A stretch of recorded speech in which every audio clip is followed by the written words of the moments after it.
ये 2009 की बात है। हमारी कथा मध्य प्रदेश में नर्मदा जी के किनारे हो रही थी। राम कथा थी। हमारी अवस्था भी बहुत छोटी थी। तो उस समय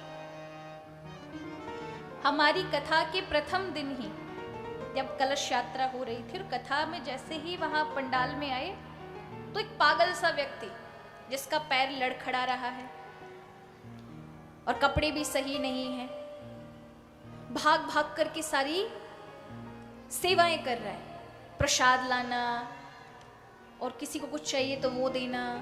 अब हमको लग रहा था कि यजमान परिवार की ओर से है, यजमान परिवार को लग रहा था ये हमारी ओर से है और कोई इसको रोक टोके नहीं। वो हर कार्य कर रहा है। हम जहाँ रुके थे हमारे यजमान पर, उनके भी घर में जाकर हर चीज को संभालना, सेवा करना 2 से 3 दिन।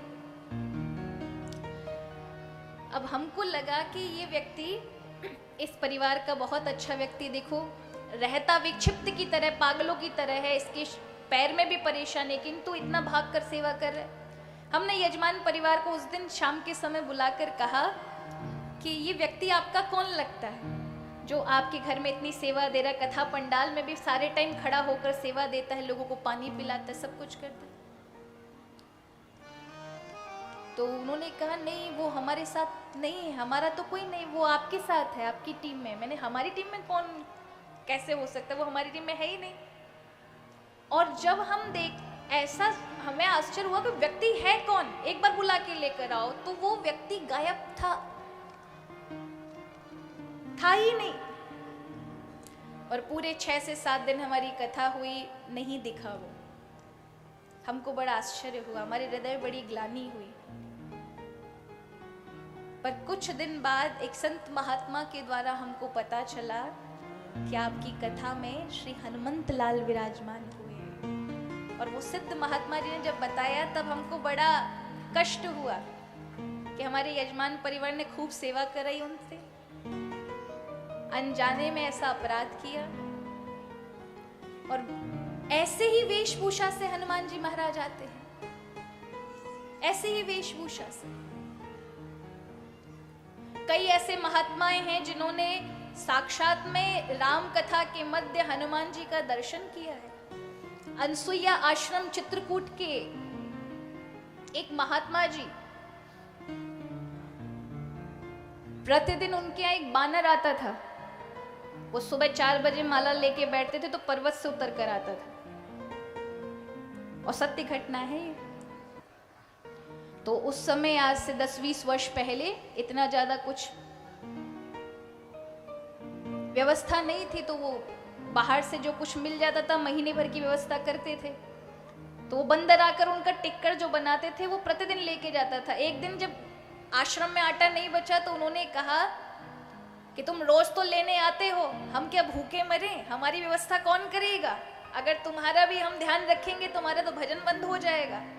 इसलिए अगर तुम में कोई शक्ति है तो अपनी भोजन की व्यवस्था बना करके रखो, तब लेने आना। वही बानर वहां से 25 किलोमीटर एक गांव था, एक किसान व्यक्ति खेत में सो रहा था। उसको रात्रि में आकर के एक तमाचा लगाया और वो किसान उठता है तो देखता है कि सामने एक बंदर खड़ा है और वो गायब हो गया। तो सोचता है स्वप्न देख रहा हूं, तो फिर से लेट गया। तो दोबारा से तमाचा लगाया, यहां से अनसुईया के आश्रम पर जाकर मेरे लिए 15 किलो चने भेज दे, अगर तूने नहीं किया तो तुझे सोने नहीं दूंगा। तो वो किसान ने सोचा कि कोई सपना ही देख रहा हूं, फिर से सो गया। तीसरे में जैसे ही अब तीसरा तमाचा मारा, फिर तो किसान उठ गया, ये तो सच है, कोई मारे जा रहा है, किसी को चने चाहिए और बानर है। दौड़कर उसी समय वो 15 केजी चने लेकर के गया और 3 बज रहे थे उस समय। वो किसान आता है अनसुईया आश्रम में, बोलता है महात्मा जी यहाँ कोई बंदर है क्या जो मुझसे चने मांगने आया था? तो वो संत जी उठते हैं, उन्होंने कहा अरे उस बानर के अंदर तो बड़ी शक्ति है, देखो उसने अपने भोजन की व्यवस्था कर ली। तभी ठीक 4 बजे वो बानर उतर करके आया, वहां बैठा। संत जी खुश हुए, उन्होंने उसको वो रोटी प्रदान की और कहा भैया तेरे में शक्ति तो है, तूने व्यवस्था अपनी कर ली, हमने तुझसे बड़ा अपराध करवाया, ये ऐसा क्यों किया हमने। पर वो किसान देखता है, उसके मन में ऐसा भाव जागा, उसने कहा इन ब्रह्मचारी बानर की पूरे साल की नहीं आजीवन की व्यवस्था मैं करूंगा, इनका जो भी भोजन होगा मेरे द्वारा होगा। ये साक्षात प्रमाण है, हनुमान जी किसी न किसी रूप में आकर के अपने भक्तों को, अपने संतों को, जो उनसे जुड़े हुए हैं ऐसे निर्मल भक्तों को दर्शन देते। एक बार बचपन में कल्याण पढ़ रही थी, गीता प्रेस गोरखपुर से आता है, एक पत्रिका आती है, उसमें एक वर्णन था, एक वाक्य था, सत्य घटना से वो लेकर के कल्याण में छापते हैं। तो उस पत्र में मैंने पढ़ा कि वहां पर कानपुर की घटना थी कि एक भक्त था हनुमान जी का, रात दिन हनुमान जी को सालों साल से पूजा कर रहा था। घर में 4 बेटी थी, घर में जमीन के नाम पे कुछ नहीं था, धन के नाम पे कुछ नहीं था, बेटी बड़ी पे बड़ी होती जा रही थी, कोई विवाह का कहीं कोई कैसी व्यवस्था होगी, कहीं कोई व्यवस्था नहीं। लेकिन प्रतिदिन हनुमान जी की भक्ति करके एक ही बात कहना, बाबा मेरी बेटी के पीले हाथ कर दो, बाबा मेरी बेटी के पीले हाथ कर दो। एक अच्छा रिश्ता भी मिल गया, लेकिन रिश्तेदारों ने कहा कि बारात का ये सब काम करना पड़ेगा। अब घर अच्छा था, मना नहीं कर पाए, लेकिन व्यवस्था कैसे होगी।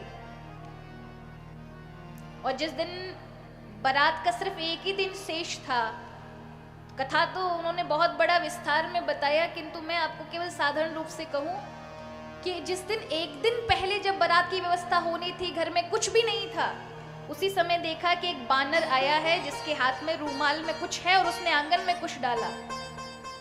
और वो दौड़ कर गई, उनकी पत्नी, उन्होंने देखा तो उसमें कुछ आभूषण थे जो सोने के थे, और बस वो डालकर वहां से अदृश्य हुआ। रात्रि में उस व्यक्ति को आकर स्वप्न में हनुमान जी ने कहा, जा तेरी कन्या का इतना व्यवस्था कर दिया है कि उसके पीले हाथ हो जाएंगे, इसी से अपनी व्यवस्था बना। और उसी से उसने अपनी कन्या का विवाह किया। आज भी हनुमान जी को आप स्मरण करते हैं, ये स्मृतगामी है, तुरंत आकर के अपने भक्त का कष्ट का हरण करते हैं। हमारे यहाँ कलयुग में 2 देवता हैं जो स्मृतगामी है। स्मृतगामी माने केवल स्मरण कर लो तो वहां प्रकट हो जाए। पहले हैं हनुमान जी और दूसरे हैं हमारे ब्रज में गिरिराज जी, जिनकी परिक्रमा की जाती है। आप केवल स्मरण कर लें तो वहां प्रकट हो जाएं, अपनी शक्ति का प्रदर्शन करें। ऐसे